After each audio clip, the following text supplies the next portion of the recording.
Hello guys, तो कैसे हैं आप? तो स्वागत है आप सबका।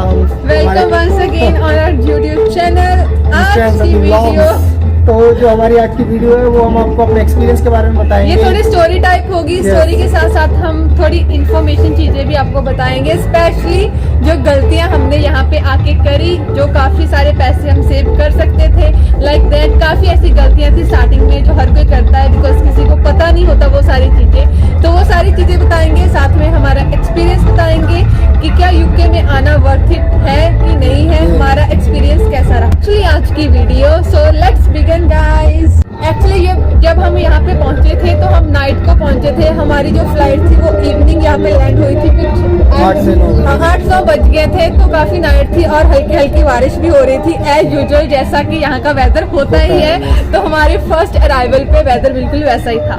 लेकिन जब यहाँ पे आए थे हम, तो हमारा एक्सप्रेशन क्या था? काफी हम ज्यादा शॉक थे। तो हम बहुत बुरा हाल था। हम भी ऐसा क्यों बोल रहे हैं? आप जब यहाँ पे आएंगे तो आप भी ये चीज एक्सपीरियंस करेंगे। एक्चुअली मोस्ट ऑफ जो यूके या इंग्लैंड का कल्चर है, यूरोप का कल्चर है, वो लोगों ने ज्यादा बॉलीवुड में देखा है, बट ऐसा कुछ सिमिलर है नहीं। कुछ एरिया नो डाउट बहुत अच्छे हैं, हम लंदन भी देख चुके हैं, काफी एरिया हमने देखे ऐसे जो बहुत ही पॉश एरिया थे, साफ एरिया थे, बट कुछ ऐसे एरिया भी हैं जो आप देखेंगे तो घर जैसी फील आएगा।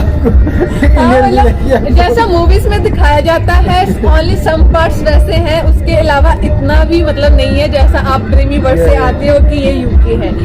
स्पेशली जहाँ पर एशियन कम्युनिटीज रह रही हैं, वहाँ पर तो आपको ऐसा घर वाली फीलिंग आएगी कि हम घर पे ही घूम रहे हैं, इंडिया में, पाकिस्तान में, नेपाल में, बांग्लादेश। ओके, देन उसके बाद हम बात करते हैं, जब हम आए थे तो हम कोविड में आए थे, तो हमने 10 दिन यहाँ पे क्वारंटीन करना था। और उस टाइम पे जो सबसे बड़ी डिफिकल्टी हमने फेस क्या करी थी, ऑल्दो हम किसी के साथ शेयरिंग में रह रहे थे और वो पंजाबी फैमिली थी, हम भी पंजाबी तो उन्होंने हमारी काफी ज्यादा हेल्प की, हमारी फूडिंग में, हमारी एवरीथिंग में। अगर हम वैसे हमें एक्चुअली में स्टेबल करने में काफी उन्होंने सपोर्ट किया, क्योंकि स्टार्टिंग जो हमारे 10 से 15 दिन थे बहुत मुश्किल थे कोरोना टाइम में, उन्होंने काफी हमारी हेल्प की। और मतलब स्टार्टिंग में तो ऑनेस्टली 5-7 दिन तो हमने लाइक जो उन्होंने हमें खिलाया हमने वही खाया, हमने कुछ मंगवाया भी नहीं था। और उसके बाद फिर हमने मतलब ऑनलाइन शॉपिंग करी, क्योंकि मुझे ऑलरेडी यूनिवर्सिटी से एक वाउचर मिला था फूड का, क्योंकि क्वारंटीन करना था। जो यूनिवर्सिटीज होती है ना वो इस मामले में अच्छी हैं, वो आपको वाउचर्स प्रोवाइड करवाती हैं 50 स्टार्टिंग में करती हैं, आपके वेलकम वाउचर होते हैं। तो हमने मतलब उन्होंने अपने वेलकम वाउचर मिस मत कीजिए, ये भी हम आपको बताना चाहते हैं। कुछ इनके फ्रेंड्स थे जो मिस कर चुके थे, उनको पता ही नहीं था, क्योंकि वो एक लिमिटेड टाइम के लिए होते हैं कि जब आप अराइव करते हो उसके विद इन द मंथ और विद इन द 2 मंथ ही आप उनको यूज कर सकते हो। और हमने यूज करा था और यहाँ पे 50 पाउंड में काफी कुछ आ जाता है। तो उस टाइम पर आ जाता था, अब थोड़ा सिनेरियो चेंज है, वो भी हम आपको बताएंगे। तो हमने काफी चीजें मंगवाई थी, वो तो हुआ हमारे कोविड का। और उसके बाद जो सेकंड चीज होती है जॉब फाइंड करने की, और आप कितने पैसे लेके आते हो। और हम यहाँ पे जब आए थे तो हम लेके आए थे 1000 पाउंड फॉर बोथ। और सबसे बड़ा जो चैलेंज था वो 1000 पाउंड में यहाँ पे रहना था, बिकॉज यहाँ पे स्टार्टिंग में जब आप आते हैं ना, UK, not about UK, Canada, Australia, America, किसी भी कंट्री में आप न्यू जाते हैं ना, तो आपको स्टेबल होने में मे बी 2-3 मंथ इतने ही लग ही जाते हैं। बिकॉज आप पहले तो आपको जॉब फाइंड करनी पड़ती है। जब आप जॉब फाइंड भी करते हो तब भी sometime with in the after 1 month आपको मिलती है वहाँ से सैलरी, और तब तक आपने उस पैसों से रहना होता है जो आप इंडिया से लेके आते हो। और हमारे केस में क्या था, हो जाता है केस। तो हमारे केस में ये था कि हमने जो हमारा रेंट था वो भी इंडिया से नहीं दिया था, तो हमने वो तो इस मामले में जो हम जिनके साथ रह रहे थे, जो पंजाबी फैमिली थी वो एक्चुअली तो हम काफी सपोर्टिव थी, हमें रेंट का इतना इशू नहीं आया स्टार्टिंग में। लेकिन स्टिल हमें था कि हम देंगे वो रेंट, तो हमने लाइक विद इन 1 वीक उनको वो रेंट दे दिया था। तो उसके बाद जो हमारे पैसे बचे थे वो बचे और कम हो गए, तो बचे 500। तो जैसे कि मैंने आपको बताया ना, स्टार्टिंग में लोग, क्योंकि हम आए थे लाइक पैंडेमिक पीरियड में, तो यू नो आप काफी ज्यादा ना एक डिस्ट्रैक्ट होता है माइंड, क्योंकि आप बाहर नहीं जा सकते, आपको मेंटली प्रेशर होता है, क्योंकि कुछ फैमिली से लोग क्या लोन लेकर आए होते हैं, स्टडी लोन है, तो काफी प्रेशर होता है। बट ये हमने धीरे धीरे स्टेबल किया। तो फ्रेंड्स, जो हमारा नेक्स्ट चैलेंज था यहाँ पर आने के बाद, जो हमने 2nd और 3rd डे से ही स्टार्ट कर दिया था प्रॉब्लम फेस करना। एक्चुअली यहाँ पर हम कोरोना टाइम में आए थे, तो आपको तो हमारे डॉक्यूमेंट्स थे लाइक BRP, हमारा NI नंबर, ये आपको अप्लाई करना होता है। लाइक NI नंबर यहाँ से आपको अप्लाई करना पड़ता है। हम थोड़ा लेट हो गए just because of corona time. तो फ्रेंड्स, जो हमारा हमारा जो नेक्स्ट चैलेंज हमारे सामने आया था वो था हमें जॉब, जो कि बहुत एक मैंडेटरी चीज़ थी। हमें जॉब सर्च करनी थी, हमने ऑनलाइन भी अप्लाई कर दिया था, तो हमें काफ़ी रिवर्ट्स भी आ रहे थे, हमें काफ़ी कॉल्स आ रही थी जॉब के लिए। बट जॉब के लिए जो सबसे बड़ी प्रॉब्लम आ रही थी जो हमने फेस की उस टाइम, वो थे हमारे डॉक्यूमेंटेशन। तो फ्रेंड्स, प्रॉब्लम ये आ रही थी कि हमारे पास उस टाइम डॉक्यूमेंट्स नहीं थे। यहाँ पर जॉब के लिए एक NI नंबर और आपका बैंक अकाउंट होना बहुत ज़्यादा ज़रूरी है, तो हमें उसके लिए भी कम से कम 10 दिन वेट करना पड़ा था। तो काफ़ी ज़्यादा हमने प्रॉब्लम फेस की स्टार्टिंग के 10 दिनों में, यही चीज़ है। हमें 10 दिन के बाद हमने बैंक अकाउंट बनवाया यहाँ पर अपना। तो जब बैंक अकाउंट बन गया तो फिर हमने फिर से स्टार्टिंग की जॉब अप्लाई के लिए। तो हाँ, यहाँ जॉब इजीली अवेलेबल है, यहाँ पे जॉब मिल जाती है, जॉब की कोई प्रॉब्लम आती नहीं। तो गाइस, जो हमारा नेक्स्ट चैलेंज था, या फिर हम गलती बोल ले तो वो ये था कि हमारे ट्रैवलिंग के जो हमने काफ़ी मनी हमारी ट्रैवलिंग में वेस्ट करी थी। एक्चुअली में क्या था कि हमें स्टार्टिंग में पता नहीं था कि यहाँ पे ट्रैवलिंग का क्या पैटर्न होता है। हमने बसेस में ट्रैवल करना था ऑब्वियसली, तो हमें तब पता नहीं था कि यहाँ पे बसेस में ना ऐसे चेंज देनी पड़ती है, क्योंकि वो आपको मनी रिटर्न नहीं करते। लाइक 2-3 टाइम्स तो ऐसा था कि हम लाइक जैसे 10 पाउंड है, क्योंकि यहाँ पे 4 पाउंड समथिंग की टिकट होती है, तो हमने 10 पाउंड डाले और हमें 2 पाउंड मिले नहीं। काफ़ी टाइम ऐसा हुआ और फिर हमें समझ ही नहीं आता था कि ये हो क्या रहा है। और देन हमें लाइक एक ड्राइवर ने ही बताया था कि लाइक या तो आप एग्जैक्ट अमाउंट डालो, उससे भी ज़्यादा बेटर ये होता है। यहाँ पे जैसे फैमिली डे सेवर होते हैं, अगर हम दोनों साथ में जा रहे हैं तो अगर हम फैमिली डे सेवर लेंगे तो वो ज़्यादा इकोनॉमिकल रहेगा, क्योंकि वो कम प्राइस का होता है। फिर उसके बाद हमने एक पास भी अप्लाई करा था ऑनलाइन साइट से, लेकिन हमें ये नहीं पता था कि आप जिस नेम से वो अप्लाई करते हो आपका अकाउंट नेम भी सेम होना चाहिए। तो हमने किसी और अकाउंट से उसके पेमेंट करी, तो वो ना हमें कार्ड मिला ना हमें रिफंड मिला। तो लाइक हमने 40 पाउंड तो उसी में वेस्ट कर दिए। तो लाइक ऐसे था कि काफ़ी जो लाइक ऑलमोस्ट 200 पाउंड था जो हमने ट्रैवलिंग में वेस्ट करा था। तो इसके लिए मैं आपको बता देना चाहती हूँ कि जब यहाँ पे आप आते हो, स्पेशली अगर आप बर्मिंघम में आ रहे हो, तो यहाँ पे NX बस का ऐप होता है। उस ऐप को अगर आप इंस्टॉल करोगे तो ईजिली जो बस टिकट्स है वो आप खरीद सकते हो monthly. Even for student only 40 pound की टिकट होती है वो। ऐसे काफ़ी सिटीज़ में ऐसे ऑनलाइन नहीं होते, लेकिन वहाँ में कार्ड्स बनते हैं। जैसे लंदन में काफ़ी कार्ड्स बनते हैं, तो वो कार्ड आप बना सकते हो इजीली जाके। तो आप वही प्रेफर करो यहाँ पे आने के बाद, रेदर देन कि आप हर लाइक ट्रैवलिंग पे पैसे इन्वेस्ट करो। तो वो हमारी गलती थी और हमने मान लो हमारे पास उसके बाद ओनली 300 पाउंड लेफ्ट था। एक्चुअली हम यहाँ पे रिवर साइड पे आए थे, यहाँ पे एक सुंदर सी बोट जा रही है, हम उसको शेयर करते हैं आपके साथ। फ्रेंडली लोग होते हैं, हमें हाई करके जा रहे थे। हम यहाँ पे बैठे, काफ़ी सुंदर सी लेक है। ये actually like kind of restaurant है, इसमें जैसे लंच और डिनर के लिए लोग जाते हैं। यहाँ पे ऐसी चीज़ें काफ़ी मिल जाएगी आपको टूरिस्ट के लिए। तो फ्रेंड्स, जो हमारा नेक्स्ट एक्सपीरियंस था, जो काफ़ी वियर्ड एक्सपीरियंस था, जो मैं आपके साथ शेयर करना चाहूँगा। तो एक्चुअली ना हम काफ़ी ड्रीम वर्ल्ड में रहते हैं, बट जब हम लाइक के यहाँ पर UK में लाइक घर ऐसे हैं, सोसाइटी ऐसी है, तो हाँ ठीक है, कुछ चीज़ें सच हैं, कुछ मिथ है। सबसे पहले जो मैं आपको बताऊँ, यहाँ पर घर है ना, बहुत ज़्यादा कंजेस्टेड, बहुत ज़्यादा छोटे हैं। सीरियसली मैं देख के बहुत ज़्यादा हैरान हो गया। अगर यहाँ पर समटाइम ऐसा होता है कि 3 से 4 अगर बेडरूम का घर है तो उसके लिए सिर्फ एक ही बाथरूम है। यहाँ पे घर बहुत ज़्यादा छोटे हैं, बहुत ज़्यादा कंजेस्टेड है। मुझे बहुत ज़्यादा प्रॉब्लम आई स्टार्टिंग में रहने में, क्योंकि जो आपको मैं बेसिकली बताऊँ, इंडिया में घर इतने छोटे नहीं होते, बेसिकली इतने छोटे नहीं होते इंडिया में। क्यों? स्पेशली मैं पंजाब से हूँ। पंजाब में जो पंजाब के लोग हैं वो काफ़ी खुले एरिए में रहते हैं, गांव में रहते हैं। घर काफ़ी बड़े होते हैं, थोड़ा मतलब काफ़ी स्पेशियस एरिया होता है। बट यहाँ पे बहुत ज़्यादा कंजेस्टेड एरिया थे जो हमने फेस किए। फ्रेंड्स, जो मेरा एक अलग से एक और एक्सपीरियंस था, वो था मोटरवे को अगर छोड़ दिया जाए तो यहाँ के जो रोड्स हैं वो इतने ज़्यादा वाइड नहीं है जितना हम इमेजिन करते हैं।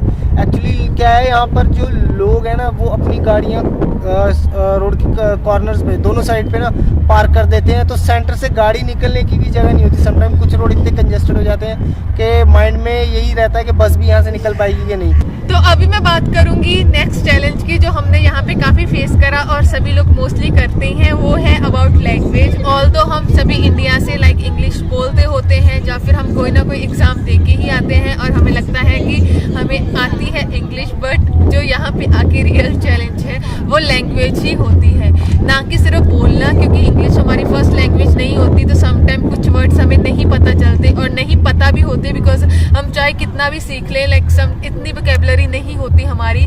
और उसके अलावा समझना, क्योंकि इनका एक्सेंट टोटली डिफरेंट है। जो हम इंग्लिश सीख के आते हैं, जो सुन के आते हैं, वो बिल्कुल भी नहीं होती। लाइक जब मैंने अपनी जॉब स्टार्ट करी थी, मेरी फर्स्ट जो जॉब थी वो थी सबवे की। तो जो मैंने जब जॉब स्टार्ट करी तो मेरा रियल जो चैलेंज था वो यही था। समटाइम लोग क्या बोलते थे, आई वॉज लाइक ये क्या था, बिकॉज हमें समझ ही नहीं आता। मतलब जब आप सुनना स्टार्ट करते हो like with in the month 2 month, तो आप यूज टू होने लगते हो। बिकॉज यहाँ पे भी क्या है कि अलग अलग एक्सेंट के लोग, तो यहाँ पे जो स्कॉटिश और वेल्स के लोग हैं उनका एक्सेंट टोटली डिफरेंट है। तो समटाइम हमें समझ ही नहीं आता कि वो बोलते क्या है। तो वो थोड़ी सी प्रॉब्लम होती है जब आप स्टार्टिंग में आते हो, लेकिन ये आप ओवरकम कर जाते हो जब आप लाइक ऐसे किसी जगह पे जॉब करते हो। यहाँ पे आपकी रेगुलर लोगों के साथ बात होती है, कम्युनिकेट होती है। इसीलिए बोला जाता है कि स्टार्टिंग में कोई ऐसी जॉब करिए यहाँ पे आप लोगों को मिल। तो नेक्स्ट बात करूंगी यहाँ के लोग। यहाँ के लोग काफी सपोर्टिव है। अगर आप किसी से कुछ ऐसे पूछोगे कहीं भी, लाइक इवन तो अगर आप मॉर्निंग में ऐसे बाहर निकल रहे हो तो लोग आपको ऐसे बोलेंगे हाय गुड मॉर्निंग। ऐसे काफी अच्छे हैं लोग, स्माइली हैं, मतलब अच्छे लोग हैं यहाँ पे। ऐसा नहीं है कि लाइक जैसा बोला जाता है कि रूड ऐसा कुछ और रेसिज्म वगैरह बोलूँ, तो हमने अभी तक ऐसी कोई चीज फेस नहीं करी है, होपफुली आगे भी नहीं करेंगे। तो काफी सपोर्टिव और अच्छे। तो फ्रेंड्स, जो हमें अगला एक चैलेंज फेस करना पड़ा था वो काफ़ी ऑकवर्ड सा था। तो एक्चुअली लोग यहाँ पे मोस्ट ऑफ टाइम कहते हैं कि यहाँ पे घर इजीली अवेलेबल है, बट ऐसा कुछ नहीं है। एक घर छोड़ के दूसरा घर सर्च करना यहाँ पर बहुत ही ज़्यादा हार्ड है। 2 से 3 मंथ तो आपको सर्च ही करना पड़ता है अगर एक अच्छा घर चाहिए या कोई फ्लैट चाहिए तो। और उससे भी ज़्यादा मुश्किल है कि अगर आप किसी जगह पर रह रहे हो और उस घर को या फ्लैट को अगर छोड़ के मूव करना है, आपको शिफ्ट करना है किसी और जगह पे, तो आपकी एक अटैचमेंट हो जाती है पुराने घर से। तो ये भी एक काफ़ी वियर्ड थिंग है। यहाँ पर सर्चिंग के लिए घर इतना इजी नहीं है। यहाँ पर आपको काफ़ी ज़्यादा यूज टू होना पड़ता है किसी भी चीज़ के लिए, आपको तैयार रहना पड़ेगा। लाइक अगर आपको बर्मिंघम से किसी और सिटी में क्या कहते हैं मूव होना है, लाइक लंदन, नॉटिंघम या बेडफोर्डशायर, तो आपको स्टार्टिंग 2 महीने पहले ही सर्च करना पड़ेगा आपको घर। अगर आप सोच रहे हो आपको एट ए टाइम मिलेगा तो नहीं, ये पॉसिबल नहीं। नेक्स्ट एक्सपीरियंस था तो वो भी यही था, घर के रिगार्डिंग था। तो हमें पता नहीं था कि हमें सडनली मूव करना पड़ जाएगा। बहुत ही अनप्रेडिक्टेबल चीज़ थी हमारे लिए, बिकॉज हम बर्मिंघम में काफ़ी सेटल्ड हो चुके थे, हमारी जॉब अच्छी थी, सब सेटलमेंट थी, हमारा फ्रेंड सर्कल बन चुका था। बट सडनली हमें जब बर्मिंघम से नॉटिंघम मूव करना पड़ा तो हमारा काफ़ी लाइक ना एक इमोशनली अटैचमेंट थी हमारी उस फ्लैट से, उस एरिया से। बर्मिंघम से काफ़ी अच्छी अटैचमेंट हो गई थी, बट फिर हमें मूव करना पड़ा नॉटिंघम में। तो अब हम नॉटिंघम। तो नेक्स्ट बात करेंगे हम फूड के रिगार्डिंग। तो काफ़ी लोगों को ऐसा होता है कि यूके में जाके हमें यहाँ का फूड मिलेगा कि नहीं। यहाँ पे काफ़ी रेस्टोरेंट्स हैं इंडियन, बट ऑनेस्टली बताऊँ तो वहाँ पे मतलब जो इंडिया का टेस्ट है वो तो आपको ऑब्वियसली नहीं मिलेगा। वो ट्राई करते हैं अपनी ओर से बेस्ट, बट हम यहाँ पे काफ़ी मिस करते हैं काफ़ी इंडियन स्ट्रीट फूड, स्पेशली क्योंकि यहाँ पे इतना इजीली अवेलेबल नहीं होता। बट उसके अलावा जो आप खुद बना सकते हो वो सब यहाँ पे मिल जाता है इजीली। यहाँ पे काफ़ी इंडियन स्टोर्स हैं, यहाँ पे जाके आप शॉपिंग कर सकते हो। बट स्टिल सम टाइम हम काफ़ी इंडिया को मिस करते हैं, specially about food and about family as. तो अभी हम बात करेंगे हमारे ओवरऑल एक्सपीरियंस का कि क्या यूके में आना वर्थ इट है कि नहीं, क्या आपको आना चाहिए। तो फ्रेंड्स, मैं आपके साथ कुछ चीज़ें आपको बता दूं, बट ठीक था हमारा ओवरऑल एक्सपीरियंस अब तक अच्छा था। बट कुछ चीज़ें थी जो हमें काफ़ी मेंटली और इमोशनली हमें हर्ट की। लाइक समटाइम ऐसे फेस्टिवल होता है, क्योंकि मैंने आज तक कभी भी दिवाली अपनी फैमिली के बगैर नहीं मनाई, सीरियसली। ना मैंने कभी न्यू ईयर अपनी फैमिली के बगैर बनाया, तो वो भी मैंने फेस किया, हम दोनों ने फेस किया। बाकी अगर ओवरऑल बताएं यहाँ पे जॉब का इन्वायरमेंट जो लोग मोस्टली जानना चाहते हैं, तो यहाँ पे जॉब्स अवेलेबल हैं, इजीली मिल जाती हैं, आपकी इनकम अच्छी होती है और लिविंग एक्सपेंसिव काफ़ी लेस है। आपका कॉस्ट ऑफ लिविंग आपका जो कॉस्ट ऑफ लिविंग है वो आप कवर कर लेते हो, आप इजीली जॉब ढूंढ लोगे। लाइक यहाँ पे आके आपके लिए हर चीज अफोर्डेबल होती है, फिर चाहे वो आईफोन हो, आईपैड हो, या फिर ब्रांडेड कपड़े हो, या फिर आपके लिए मर्सिडीज हो या बीएम हो, गाड़ियाँ भी हो, बिकॉज ये सब जर्मन मेड है और यूरोप में बहुत इजीली अवेलेबल है। तो ये सब सारी चीजों को अगर हम देखा जाए एज पर इकोनॉमिकल, तो आपको यूके में आना चाहिए। यहाँ पे लाइफस्टाइल अच्छा है, यहाँ पे खाने के लिए काफी ऑप्शंस हैं, यहाँ पे एयर क्वालिटी अच्छी है, यहाँ पे पोल्यूशन बहुत कम है। तो इन सारी चीजों के लिए आपको आना चाहिए। लेकिन यस, यहाँ पे आके आप अपनी फैमिली को मिस करते हो, आप अपना फूड मिस करोगे, अपने फ्रेंड्स मिस करोगे, अपनी कंट्री का कल्चर अपना कल्चर बहुत मिस करोगे, क्योंकि यहाँ पर एक्चुअली देखा जाए तो यूके में कोई कल्चर ही नहीं है किसी भी तरह यहाँ का। पे मिक्स है, काफी फेस्टिवल होते हैं, जैसे हर आज चीज भी है। हम एक फेस्टिवल में ही आए हैं, यहाँ पे पीछे एक फेस्टिवल चल रहा है। बट सीरियसली अगर आपको बताऊं तो इंडिया जैसा कल्चर आपको कहीं नहीं मिलेगा, स्पेशली इंडिया भी नहीं, पूरे एशियन जैसा, एशियन कम्युनिटीज जो कल्चर है वो सबसे बेस्ट है, वो आप यहाँ पर बहुत ज्यादा मिस करोगे। तो ये था हमारा ओवरऑल एक्सपीरियंस, हमारे चैलेंजेस जो हमने फेस करी है। Thank for watching guys. Thank you friends, okay bye.